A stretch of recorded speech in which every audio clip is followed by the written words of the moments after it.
রাজ্যের সরকারি শিক্ষক শিক্ষিকাদের জন্য বড় ঘোষণা শিক্ষামন্ত্রী ব্রাত্য বসুর। পুজোর আগে সরকারি কর্মীদের মুখে হাসি ফুটিয়ে সেই নির্দেশকে কার্যকর করতে চিঠি গেল এবার জেলায় জেলায়। মেনলি সরকারি শিক্ষকদের পেনশন নিয়ে জটিলতা কমানোর জন্যই এই বিরাট ঘোষণা।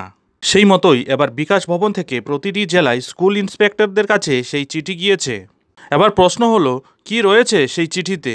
সম্পূর্ণ বিষয়টি ডিটেলসে আলোচনা করব। তার আগে চ্যানেলে নতুন হলে চ্যানেলটিকে সাবস্ক্রাইব করুন এবং বেল আইকনটি বাজিয়ে অল নোটিফিকেশন অন করে দিন এই ধরনের গুরুত্বপূর্ণ আপডেটগুলি ঠিক সময় মতো পেতে।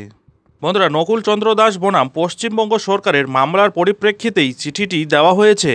তাতে সকল জেলার স্কুল ইন্সপেক্টরদের নির্দেশ দেওয়া হয়েছে যাতে তারা সার্ভিসে কয়েকদিনের ঘাটতি থাকা শিক্ষকদের বিস্তারিত তথ্য বিকাশ ভবনে পাঠান। আগামী এক সপ্তাহের মধ্যে সেই সব তথ্য ও নথি পাঠাতে নির্দেশ দেওয়া হয়েছে। এর আগে সরকারি অবসরকালীন ভাতার অন্তর্ভুক্ত হতে গেলে ন্যূনতম টানা 10 বছর চাকরি করতে হতো।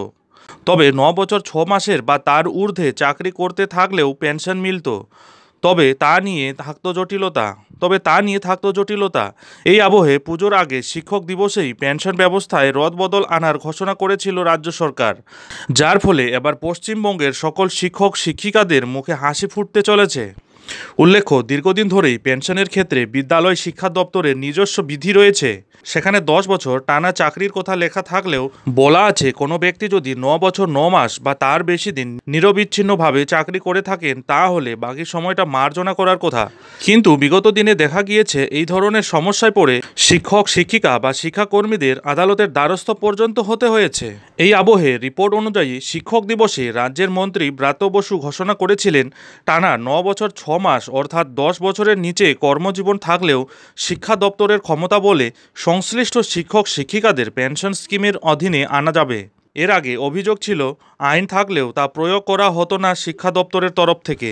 কিন্তু এবার সেই সব সমস্যার সমাধান করতে চলেছে পশ্চিমবঙ্গ রাজ্য সরকার। এই বিষয়ে শিক্ষামন্ত্রী ব্রাত্য বসু বলেছিলেন, শিক্ষকদের পেনশন পেতে গেলে আইন অনুযায়ী ন্যূনতম 10 বছর নিরবচ্ছিন্নভাবে কাজ করতে হবে।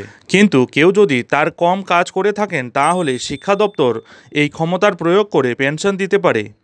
কিন্তু সংস্থান থাকা সত্ত্বেও তা মানা হতো না, ফলে শিক্ষক শিক্ষাকর্মীদের আদালতের দ্বারস্থ হতে হতো।